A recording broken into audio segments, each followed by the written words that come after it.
Nama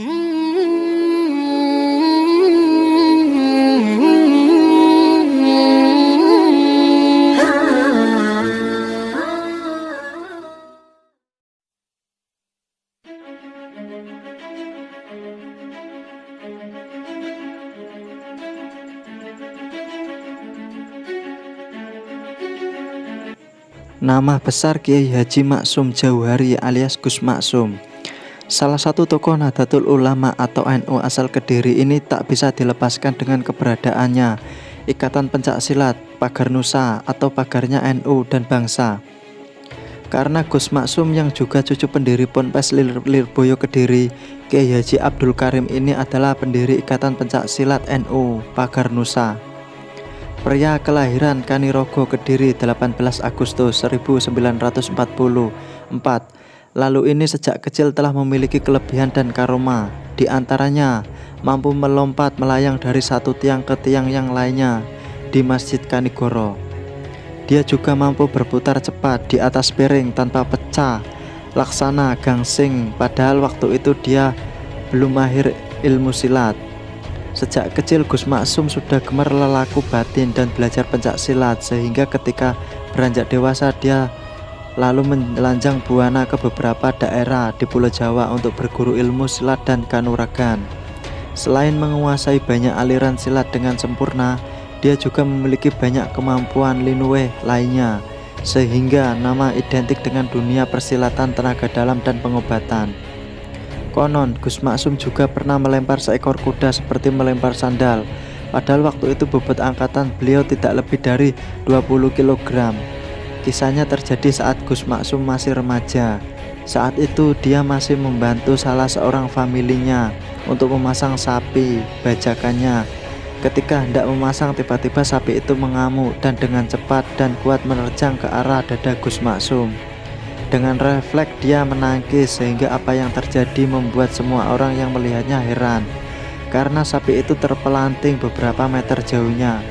Saat kecil, dia belajar agama pada orang tuanya, Kiai Haji Abdullah Jauhari di Kanigoro. Masuk SD Kanigoro tahun 1957, lalu melanjutkan ke Madrasah Sanawiyah Lirboyo. Namun tidak sampai tamat, selebihnya banyak diisi dengan pengajian-pengajian di pesantren Lirboyo. Namanya juga sempat terdengar ke seluruh pelosok daerah ketika menjabat komando penumpasan PKI dan antek-anteknya di wilayah Kediri dan sekitarnya. Salah satu kisah yang menunjukkan karomah Gus Maksum adalah ketika bentrok dengan orang-orang PKI di alun-alun Kediri. Gus Maksum yang waktu itu sangat muda usianya mampu mengalahkan belasan orang-orang PKI sendirian. Setiap bacokan dan tebasan senjata tidak pernah bisa mengenai tubuh dia. Bahkan senjata lawan selalu berhenti jarak 1 kilan dari tubuhnya. Kalaupun ada yang sampai mengenai tubuh dia, senjata-senjata itu tak ada satupun yang melukainya. Dalam pertarungan itu Gus Maksum bukan hanya menggunakan olah kanuragan, tapi juga dengan olah batinnya. Gus Maksum juga dikenal dengan penampilan nyentriknya karena berambut gondrong, jenggot, dan kumis panjang. Dia juga bersarung setinggi lutut, memakai bakiat, berpakaian seadanya, dan tidak makan nasi. Sikapnya tegas, karena itulah namanya banyak digandrungi anak-anak muda NU. Penampilan Gus Maksum dengan rambut gondrongnya bukan sekedar gaya atau hobi semata, tetapi rambut gondrongnya itu merupakan sebuah ijazah yang didapat dari gurunya, yaitu Habib Baharun Merican Kediri. Hasil dari pengalaman itu sering terjadi keanehan-keanehan terkait dengan rambutnya. Di antaranya, rambut Gus Maksum bisa berdiri, bisa mengeluarkan api, serta tidak mempan dipotong. Bukti daripada itu adalah pada dekade tahun 1970-an, dia pernah terjaring razia rambut panjang. Namun terjadi keanehan, setiap kali aparat menggunting rambutnya, rambut itu tidak terpotong. Bahkan setiap gunting yang tajam beradu dengan rambut beliau selalu mengeluarkan percikan api. Menanggapi kejadian tersebut dalam berbagai kesempatan, Gus Maksum hanya berkata semua hanyalah kebetulan saja dan tidak berkat pertolongan Allah Subhanahu wa Ta'ala. Sebelum mendirikan Pagar Nusa, kelebihan dan karomah Gus Maksum mudah teruji ketika diundang menghadiri pertandingan silat di Kediri. Saat itu dia bertarung melawan pendekar silat dari berbagai macam aliran. Dari berbagai macam aliran silat yang sudah terkumpul di situ. Karena telah memiliki bekal dan kemampuan yang terlatih sejak kecil, Gus Maksum mampu mengalahkan puluhan pesilat sendirian. Bahkan lawan yang terakhir berhasil dikalahkan dengan sangat mudah. Peristiwa ini terjadi saat dia berusia 16 tahun. Gus Maksum juga terkenal dengan kemampuan olah batinnya. Ketika mampu mengalahkan salah satu raja jin yang terdiam di tubuh salah seorang yang kesurupan. Raja jin tersebut bernama Jin Dempul. Orang kesurupan tersebut berhasil disembuhkan Gus Maksum. Setelah jin dempul yang bersemayam di tubuh orang itu berhasil ditaklukkan. Gus Maksum pernah kedatangan tamu dari Semarang yang mengeluhkan kelakuan putranya yang suka mabuk-mabukan dan sering pergi ke lokalisasi. Bahkan putranya sering mengancam akan membunuh orang tuanya. Karena sudah tak tahan melihat kelakuan putranya itu, dia pergi ke rumah Gus Maksum di Kediri dengan harapan mendapat obat untuk mengobati perilaku anaknya. Tapi yang diharapkan tidak dipenuhi Gus Maksum. Dia hanya membuatnya sepucuk surat untuk dibawa pulang agar dibacakan kepada anaknya. Walaupun orang tua itu bingung karena obat yang diharapkannya tidak diberi, dia tetap melakukan apa yang diperintahkan Gus Maksum dengan menyampaikan surat itu kepada anaknya.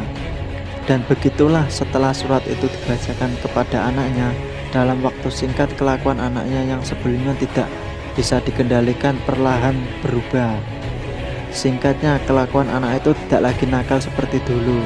Kelebihan lainnya dari Gus Maksum adalah saat NU masih menjadi partai sering bentrok dengan masa LDII, dulu bernama Darul Hadid. Waktu itu termasuk underboy dari partai pemerintah. Suatu ketika masa LDII atau Golkar berkonvoi melewati jalan depan pesantren Lirboyo. Saat itu Gus Maksum sedang menerima tamu. Ketika arak-arakan itu sampai di depan dalam Gus Maksum, beliau langsung keluar karena mendengar bising suara knalpot dan klakson kendaraan yang memakan telinga. Melihat gelagat yang kurang baik ini, secara refleks Gus Maksum mengacungkan jari telunjuknya ke arah mereka. Keajaiban pun datang terjadi dengan serta-merta. Seluruh ban kendaraan yang mereka tumpangi bocor secara serentak. Karena banyak bocor, rombongan konvoi itu tidak bisa melanjutkan arak-arakannya.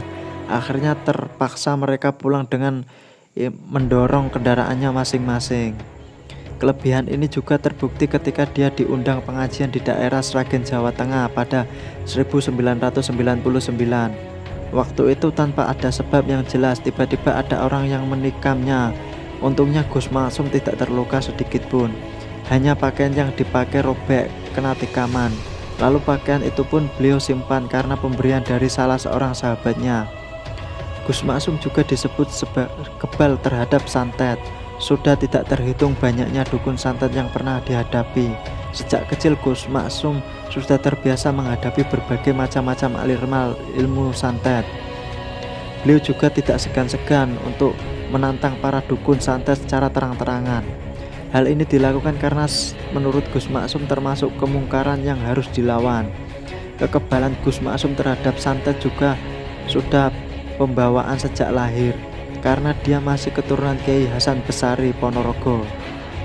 Menurut Gus Maksum, sebagai muslim tidak perlu khawatir terhadap santet, karena santet hanya bisa dilakukan oleh orang-orang kufur atau murtad. Yang penting seorang muslim haruslah selalu ingat kepada Allah dan bertawakal kepadanya.